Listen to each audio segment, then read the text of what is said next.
कहानी की शुरुआत में हम देखते हैं कि एक ताकतवर आदमी फिनिश और उसके चेले एंडी को इस वक्त वो दोनों जंगल में एक बहुत बड़े जंगली सुअर को पकड़ने जा रहे थे जो लोगों की फसलों को बर्बाद कर रहा था। गांव वाले उससे बहुत तंग आ गए थे। इस ताकतवर और खतरनाक जानवर के सामने भी फिनिश डरा नहीं। उसने एंडी से कहा कि सब मुझे हीरो मानते हैं, अगर मैंने इस सुअर को काबू में नहीं किया तो क्या इज्जत रह जाएगी। उसने हथियार उठाया और सुअर पर हमला किया, लेकिन इन छोटे हमलों से सुअर पर कोई भी असर नहीं हुआ। फिनिश की मदद के लिए एंडी ने भी अपने हथियार से सुअर पर हमला किया, और लेकिन उसका हथियार सुअर की नाक में चला गया और वो नींद से जाग गया। अब सुअर गुस्से में आ गया और एंडी की ओर बढ़ा, लेकिन तभी फिनिश उसके आगे आ गया। उसे रोकने के लिए उसने पूरा जोर लगाया, लेकिन इस ताकतवर जानवर को रोक नहीं पाया। अपना थोड़ा सा जोर लगाकर ही सुअर ने फिनिश को हवा में उड़ा दिया और आखिर में वो नीचे आकर सुअर के ऊपर ही गिरा। इस सुअर को काबू में लाने के लिए एंडी ने फिनिश की तरफ एक रस्सी फेंकी। जैसे ही फिनिश ने रस्सी पकड़ी, वो सुअर हवा में उड़ने लगा। फिनिश ने रस्सी को इस सुअर के दोनों पंखों और उसके सींग में बांध दिया, जिससे वो सुअर फिनिश के काबू में आ गया और फिनिश उसे अपने हिसाब से उड़ाने लगा। जल्द ही वो उसे उड़ाते हुए गांव में ले गया। जब गांव वालों ने देखा कि इतने बड़े जानवर को भी फिनिश अपने इशारों पर नचा रहा है, तो सब लोग उसके नाम की जय जयकार करने लगे। इन्हीं लोगों के बीच बाबा यागा नाम की एक जादूगरनी भी है, जिसने फिनिश से कहा कि अगर तुम इतने ही ताकतवर हो तो साबित करके दिखाओ। इसके घर के आगे एक बहुत बड़ा चट्टान पत्थर पानी को रोक रहा है। तो उसने फिनिश को पत्थर वहां से हटाने की चुनौती दी। फिनिश ने वह कहा कि मैं बहुत बड़ी बड़ी मुसीबतों का सामना कर चुका हूँ, और जादूगरनी ने उसे ये छोटा सा चैलेंज दिया है। वो अपनी बहादुरी के किस्से सुनाने लगा। यागा ने कहा कि जब तक मैं अपनी आंखों से नहीं देखती, यकीन नहीं करती। ये सुनकर अब सब लोग हंस पड़े। फिनिश गुस्से में अपने घर चला गया। उसे यागा पर बहुत गुस्सा आ रहा था, क्योंकि अब उसकी बहादुरी की तारीफ करने की बजाय लोग उसका मजाक उड़ा रहे थे। अब वो अपनी ताकत को सबके सामने साबित करना चाहता था, जिससे लोग फिर से उसकी वाहवाही करने लगे। एंडी ने सलाह दी कि ऐसा करने का एक रास्ता है। सामने जो टावर है ना, वो ऐसा माना जाता है कि वहां एक राक्षस ने एक बेहद खूबसूरत लड़की को कैद कर रखा है, और वो लड़की एक राजकुमारी है। अगर तुमने उस राक्षस को मारकर राजकुमारी को आजाद कर दिया तो पूरी दुनिया में तुम्हारा नाम गूंजेगा। फिनिश ने तय किया कि वो उस राक्षस से जरूर लड़ेगा। रात होते ही फिनिश और एंडी उस टावर की ओर निकल पड़े। वहां पहुंचकर उसने देखा कि ये पहले से ही कुछ योद्धा इस राक्षस को मारने और हराने के लिए आए हुए थे, लेकिन वो लोग मशहूर होने के बजाय वो तो राजकुमारी को बचाकर उससे शादी करना चाहते थे। इन सब ने फिनिश से पूछा कि अगर उन्होंने मिलकर राक्षस को हरा दिया तो राजकुमारी किसे मिलेगी। इस बात पर फिनिश ने कहा कि मुझे नहीं चाहिए ये राजकुमारी, मैं तो बस यहाँ पर अपना नाम कमाने के लिए आया हूँ। अलग जाकर फिनिश ने एंडी को बताया कि वो उस राक्षस को अकेले मारना चाहता है, इसीलिए वो सुबह का इंतजार नहीं करेगा। वो ये कहकर वो टावर के अंदर खिड़की से चला गया। वहां पहुंचते ही फिनिश को वो खूबसूरत राजकुमारी मिली। उसने फिनिश से कहा कि क्या तुम भी मरने के लिए यहाँ आए हो। फिनिश ने कहा कि मैं तुम्हें बचाने के लिए आया हूँ। ये सुनकर लड़की भाग के अंदर चली गई। उसे रोकने के लिए फिनिश ने उसका हाथ पकड़ लिया। राजकुमारी ने अपना हाथ छुड़वाया और एक पिलर के पीछे चली गई। तभी पीछे से एक सांप ने फिनिश पर हमला कर दिया। फिनिश इस सांप से लड़ने लगा। तभी फिनिश को समझ आ गया कि वो कोई सांप नहीं, बल्कि इस राक्षस की पूंछ है जिससे लड़ने वो यहाँ आया है। ये देखकर उसने पहले राक्षस पर खूब हमले किए, लेकिन जब कोई वार काम नहीं आया तो फिनिश ने उस राक्षस की दुम यानी उसके सांप वाले मुंह को हाथ से पकड़ लिया और अपनी पूरी ताकत से उस सांप के मुंह को चीरने की कोशिश की। लेकिन जैसे ही फिनिश ने उसका मुंह अपने हाथों में खोला, सांप ने फिनिश की आंखों में थूक दिया और अब फिनिश को नजर आना बंद हो गया। वो अंधा हो गया। अंधा होने पर फिनिश ने हार नहीं मानी और अपने पैर से टटोल कर अपना हथियार ढूंढ लिया। अब फिनिस ने दोबारा उस राक्षस पर हमला किया, लेकिन वो राक्षस गायब हो गया। फिनिस ने इतने हमले किए कि टावर टूटने लगा। टावर टूटने के शोर से सभी योद्धा भी जाग गए। वो सभी टावर से गिर पड़े। लंबे और मलबे के पास आए इन योद्धाओं को ना राजकुमारी दिखी ना ही राक्षस, बस दिखाओ तो मलबे के नीचे ही दब गया हुआ था। फिनिश जो धीरे धीरे उठ रहा था। जब एंडी को पता चला कि फिनिश अपनी आंखें खो चुका है तो वो उसे वहां से ले गया। वहां से ले जाकर घर छोड़ आया। फिनिश अपनी आंखों को खोकर बहुत गुस्से में था। वो बहुत चिड़चिड़ा हो गया था। उसकी वो हालत एंडी से देखी नहीं जा रही थी। एंडी मदद के लिए बाबा यागा के पास गया। उसने बाबा यागा को सब कुछ बताया कि फिनिश के साथ क्या हुआ, लेकिन बाबा यागा ने मदद करने से साफ इनकार कर दिया, क्योंकि जब वो मुसीबत में थी तो फिनिश ने भी उसकी मदद नहीं की थी।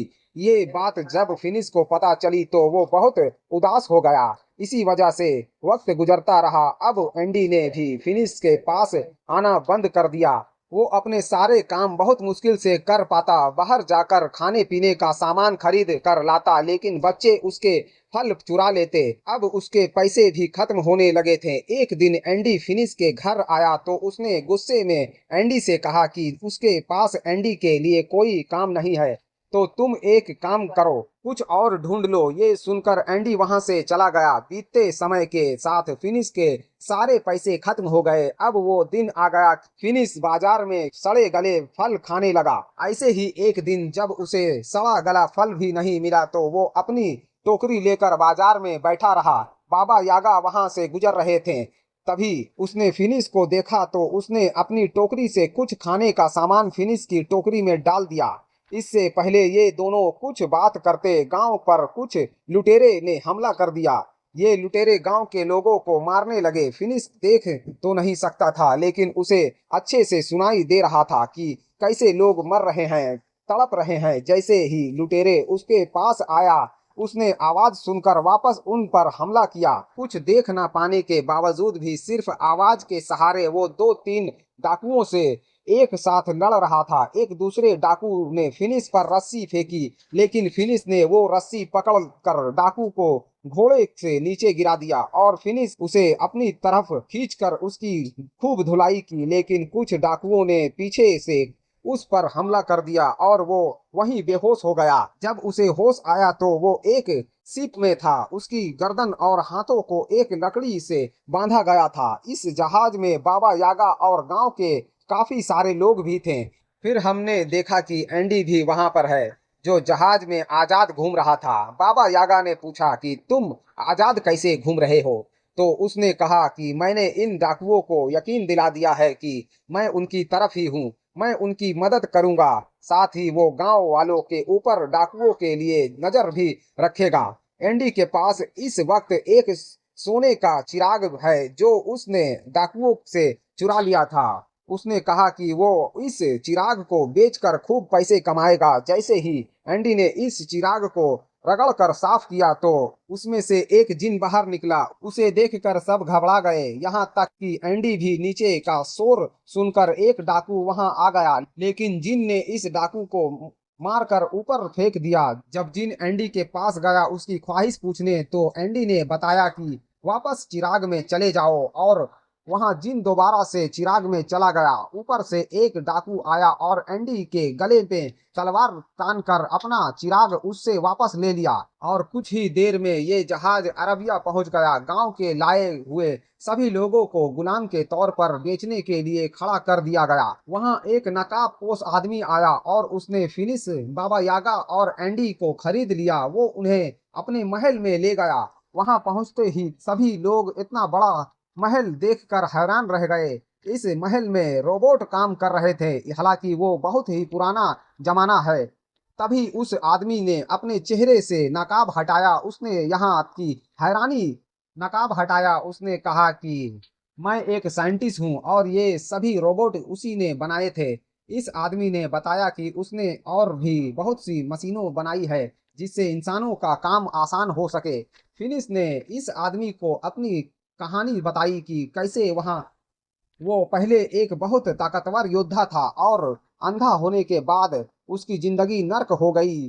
साइंटिस्ट ने कहा कि मैंने तुम्हारे और बाबा यागा के बारे में सुना है। ये आदमी गुलामों को खरीद कर उन्हें आजाद कर देता है। जैसे ही खाने का वक्त हुआ, साइंटिस्ट ने अपने रोबोट से खाना मंगवाया और ये देखकर सब लोग बहुत इम्प्रेस हो गए। इन सब को लगा कि वो कोई जादू है, लेकिन साइंटिस्ट ने बताया कि ये कोई जादू वादू नहीं है। मैं पिछले 500 साल से इनके ऊपर काम कर रहा हूँ। ये सुनकर यागा हैरान हो गया और कहा कि तुम 500 साल से इतने जवान कैसे हो? इस पर इस साइंटिस्ट ने कहा कि मैंने एक ऐसा केमिकल तैयार किया था जिसे पीकर लोग हमेशा के लिए जवान बने रह सकते हैं। अब वो उन तीनों को अपनी लैब दिखाने ले गया। वहां जाकर फिनिश ने पूछा कि तुमने ये केमिकल कैसे बनाया और क्या इसे तैयार किया? इसे पीकर मेरी आंखें भी वापस आ सकती है। साइंटिस्ट ने कहा कि उससे तो नहीं हो पाएगा, लेकिन मेरे पास एक दूसरी चीज है। उसने फिनिश को एक चश्मा पहनाया जिससे उसके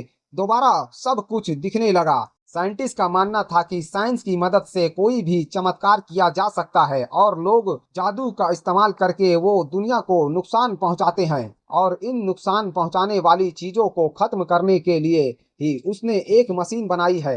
अपनी बात को साबित करने के लिए उसने वो चिराग निकाला जो उसने लुटेरों के साथ चुराया था। याका ने कहा कि ये खतरनाक हो सकता है, लेकिन साइंटिस्ट रुका नहीं। उसने चिराग को घिसा और उसमें से जिन निकला। उसने अपनी मशीन चला दी जिसने जिन को अपने अंदर खींच लिया। जिसके बाद उसने कहा कि देखो, मेरे आविष्कार जिनी को खत्म कर दिया। उसी रात साइंटिस्ट को पता चला कि पास की एक पहाड़ी पर एक राक्षस है जो आम आदमियों को नुकसान पहुंचा रहा है। साइंटिस्ट ने कहा कि वो उसे तो पकड़ना ही होगा। जब ये बात फिनिश को पता चली तो इस राक्षस का शेर जैसा मुंह और सांप जैसी दुम को फिनिश तुरंत समझ गया कि वो ये तो वही राक्षस है जिसने उसे अंधा किया था। फिनिश ने साइंटिस्ट से कहा कि मैं भी साथ चलूंगा, मुझे उस राक्षस से बदला लेना है। लेकिन साइंटिस्ट उसकी जान को खतरे में नहीं डालना चाहता था। इस पर फिनिश ने कहा कि आपने मेरी मदद की है, इसलिए मैं भी आपकी मदद करूंगा। इसके बाद साइंटिस्ट ने फिनिश को एक गैजेट दिया जिसे अगर राक्षस के पास रखा जाए तो वो खुद ही उसमें कैद हो जाएगा। रात को बाबा यागा इस साइंटिस्ट की लैब में घुस गए। वो यहाँ से उस केमिकल को पीना चाहती थी ताकि वो भी हमेशा जवान रहे, लेकिन साइंटिस्ट ने उसे पकड़ लिया और कहा कि अगर तुम लोग राक्षस को लाने में कामयाब हो गए तो मैं खुद ही तुम्हें उस केमिकल का थोड़ा हिस्सा दे दूंगा। अगले दिन जब वो सभी लोग जाने लगे तो तैयार हुए तो साइंटिस्ट ने उन्हें अपनी अपनी स्पेसशिप दिखाई जिसकी मदद से वो वहां पहुंच जल्दी सकता था। इसने उन सब को चलाना सिखाया। जाने से पहले साइंटिस्ट ने कहा कि मुझे वो राक्षस जिंदा चाहिए। साइंटिस्ट ने फिनिश के हथियार को भी बेहतरीन बना दिया था। अब उसमें एक बटन भी था जिसे दबाते ही वो सब किया जा सकता था जो एक मामूली हथियार से पहले नहीं किया जा सकता था। पर पता अब उन्होंने इस उड़ान तस्तरी में बैठकर अपना सफर शुरू किया और जल्द ही ये लोग उस पहाड़ी पर पहुंच गए जहां वो राक्षस है। काफी देर तक ढूंढने के बाद आखिरकार फिनिश को उस राक्षस के पांव के निशान मिल गए। वो निशान एक गुफा के अंदर जा रहे थे। फिनिश ने साइंटिस्ट की मशीन इस गुफा के बाहर रख दिए। फिनिश जानता था कि उसे राक्षस को मारना नहीं है, सिर्फ कैद करना है। इसीलिए वो बड़े आराम से अंदर गया और अपने हथियार से राक्षस को ललकारा और फिर वो बाहर आ गया। जैसे ही वो बाहर आया तो उसका सर एक पेड़ से टकरा गया जिससे वो वहीं पर बेहोश हो गया। राक्षस भी गुफा से बाहर निकल आया। इससे पहले राक्षस फिनिश को कुछ नुकसान पहुंचाता, बाबा यागा ने जल्दी से उस मशीन को एक्टिव कर दिया। उस मशीन के अंदर से बहुत सारी चेन बाहर आई और राक्षस को खींचकर अंदर ले गई। फिर यागा ने मिलकर दोबारा से दबाया और मशीन बंद हो गई। कुछ ही देर में फिनिश को भी होश आ गया और अब वो सब लोग मिलकर वापसी का सफर करने लगे। सफर बहुत लंबा था, इसलिए ये लोग रात को बीच रास्ते में ही आराम करने लगे। रात को पिंजरे से फिनिश को एक बड़ लड़की की आवाज सुनाई दी। वो पिंजरे को खोलने लगा। बाबा यागा ने उसे ऐसा करने से रोका, लेकिन वो नहीं रुका। जब पिंजरा खुला तो अंदर वही राजकुमारी थी जो टावर के अंदर फिनिश को मिली थी। बाबा यागा ने कहा कि उसका मतलब ये राजकुमारी ही वो राक्षस है। यागा ने कहा कि उसे बाहर निकालना काफी खतरनाक हो सकता है, लेकिन फिनिश उनकी बात सुनने को तैयार नहीं था, क्योंकि शहजादी पर उसका दिल आ गया था। जैसे ही फिनिश ने राजकुमारी की तरफ हाथ बढ़ाया, बाबा यागा ने उसे धक्का दे दिया और पिंजरे को बंद कर दिया। राजकुमारी ने बताया कि मैंने तुम्हारा हाथ इसलिए नहीं पकड़ा क्योंकि मेरे ऊपर एक श्राप है। अगर कोई भी आदमी उसे छुएगा तो वो राक्षस में बदल जाएगा। राजकुमारी ने कहा कि मैं बुरी नहीं हूँ, वो तब तक किसी को नुकसान नहीं पहुंचाती जब तक सामने से कोई हमला ना करे, ताकि मेरी वजह से किसी को नुकसान ना हो। मैं तो ये अकेले पहाड़ों में रहती हूँ, लेकिन इंसान उसे यहाँ भी जीने नहीं देते। इसके बाद हमने देखा कि साइंटिस्ट ने एक किसान की बिल्ली चुराई थी। किसान ने उससे भीख मांगी कि ये बिल्ली किसी को नुकसान नहीं पहुंचाती बल्कि फायदा ही करती है। थोड़ा बहुत दरअसल रात को इस बिल्ली से लाइट निकलती थी जिसके आसपास रोशनी हो जाती, लेकिन साइंटिस्ट ने किसान की बात नहीं सुनी। उसने बिल्ली को अपनी मशीन के नीचे रखा। ये मशीन किसी भी चीज की जादुई शक्तियों को खींच लेते थे और इसी तरह इस मशीन ने बिल्ली की जादुई ताकत भी खींच ली और फिर बिल्ली को जादू से एक केमिकल में बदल दिया गया, जिसे साइंटिस्ट ने अपनी तिजोरी में रख दिया। यहाँ साइंटिस्ट ने बहुत सारे केमिकल्स पहले से इकट्ठा कर रखे थे। वहाँ राजकुमारी और फिनिश एक दूसरे से प्यार करने लगे थे। बाबा यागा और एंडी इन दोनों को कैद करने साइंटिस्ट के पास ले जाने लगे। ये लोग अब जब साइंटिस्ट के महल में पहुंचे तो दूर खड़े होकर ही साइंटिस्ट को देखने लगे। उन्होंने देखा कि साइंटिस्ट ने एक जादुई परिंदे का सारा जादू खींच लिया और उससे बने केमिकल को अपने रोबोट्स में डाल दिया। इसका मतलब था कि वो रोबोट साइंस में से नहीं बल्कि जादू की मदद से चल रहे थे। वो इन सारे केमिकल्स को सभी जादुई चीजों से निकाल रहा था। इसके बाद बाबा यागा बहुत गुस्से में उसके सामने पहुंची। उसने कहा कि तुम झूठे हो, ये रोबोट कोई आविष्कार नहीं है बल्कि जादू से चलने वाले पुतले हैं, जिसका मतलब है कि तुम्हारी उम्र भी जादू से ही लंबी हुई है। ये जादू जो उस साइंटिस्ट ने मासूम जानवरों को मार कर हासिल किया है। ये सुनकर साइंटिस्ट को गुस्सा आ गया और उसने कहा कि मेरा सच जो भी जान जाए वो जिंदा नहीं बचता। इसके बाद बाबा यागा और एंडी डर कर वहां से भागने लगे। बाबा यागा ने फिनिश और शहजादी को भी आजाद कर दिया, क्योंकि वो जान गई थी कि ये साइंटिस्ट इस राजकुमारी के साथ भी वही करेगा। राजकुमारी ने बताया कि वो साइंटिस्ट को जानती है, वो काफी समय से उनके पीछे पड़ा है। तभी साइंटिस्ट भी वहां पहुंच गया।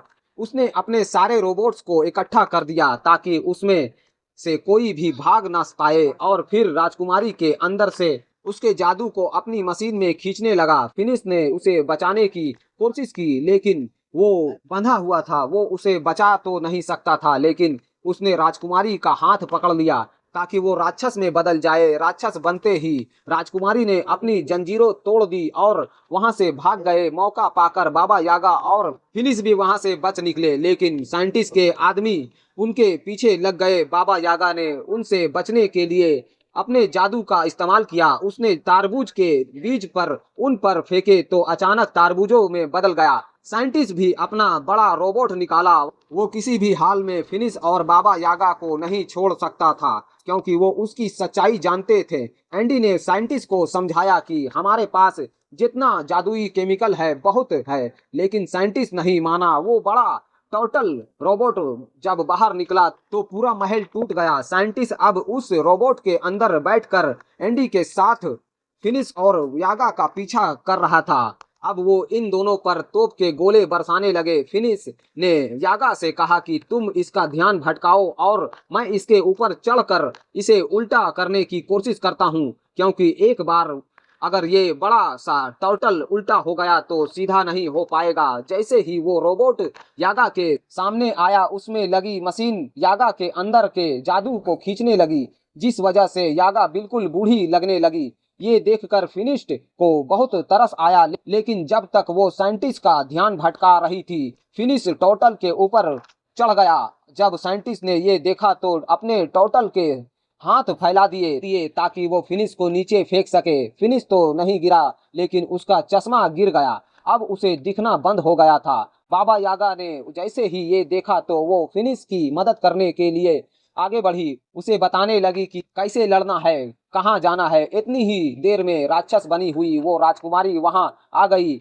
उसे देखकर साइंटिस्ट डर गया। वही फिनिक्स के टोटल के गले में जंजीर बांध दी और उसे उल्टा लटका दिया, जिसके बाद टोटल के अंदर मौजूद सारा जादुई केमिकल नीचे गिरने लगा। साइंटिस्ट ने अपने जादुई पंखों से वहां से बच निकलने की कोशिश की, लेकिन उसके जादुई पंखों ने काम नहीं किया और वो नीचे उस जादुई केमिकल में गिर गया और गिर कर मर गया। वहीं फिनिक्स भी अब थक कर बेहोश हो गया और राजकुमारी उसे वहां गिरा हुआ देखकर रोने लगी, क्योंकि उसे डर लग रहा था कि उसे कुछ हो तो नहीं गया। वो फिनिक्स से सच्चे दिल से प्यार करने लगी थी। जैसे ही शहजादी के आंसू फिनिक्स के आंखों में गिरे तो उसे अचानक ही होश आ गया, साथ ही उसकी नजर भी वापस आ गई थी। फिनिक्स ने उससे अपने प्यार का इजहार किया और हमेशा राजकुमारी के साथ रहने का वादा किया, लेकिन राजकुमारी ने कहा कि अपने शराब की वजह से मैं तुम्हारे साथ नहीं रह सकती। फिनिक्स उदास हो गया और अपने बाकी साथियों के साथ गांव वापस आ गया, लेकिन अभी भी वो राजकुमारी की याद में खोया था। जब बाबा यागा दोबारा जवान होने का रास्ता ढूंढ रही थी तो उसे राजकुमारी के श्राप को तोड़ने का तरीका भी मिल गया। वो खुशी से फिनिक्स के पास गई और वो खुशखबरी उसे दी। उसने बताया कि ये श्राप शहजादी को जानबूझकर दिया गया है, इसमें उसकी कोई गलती नहीं थी और अब उनका अगला काम राजकुमारी के श्राप को हटाना ही होगा। लेकिन ये शायद इस मूवी के अगले सीन में आएगा और अगले पार्ट में आएगा। हाँ तो दोस्तों, हमारा ये वीडियो आपको कैसा लगा? वीडियो अगर पसंद आई हो तो हमारे वीडियो को लाइक करें, चैनल को सब्सक्राइब करें, हमसे जुड़े, हमें सपोर्ट करें। तो मिलते हैं और एक इसी तरह के वीडियो